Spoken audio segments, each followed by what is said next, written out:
Какво виж? Хайде да търсим счупено стъкло. Аз представям стъкло разбито с камък. Какво счупеното ти стъкло е тук, бе? What the fuck?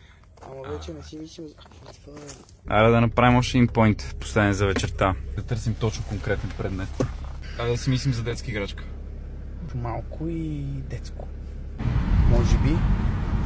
Може би беше това. Това ли? Не такива. Всеки път, че Тъпи ако места. не караме по такава изсъхнала улица... Не е рандонотика. Deep shit улица. Deep shit улица. Това е Deep shit улица. Интересting лангуаге. Ето, айде.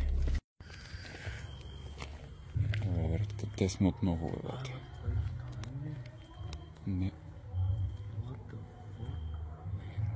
Къде сме, бе? Това изоставена лимузина, виж колко време не е карала с тук. Това какво прави тук? Има ли регистрация това лимузина? Те не искам да знам. Има, да.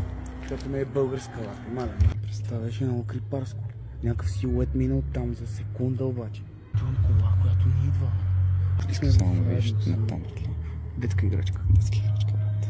И то детска голяма играчка, ли? Да. Винаги ни праща на много странни места с изоставени сгради, счупени прозорци.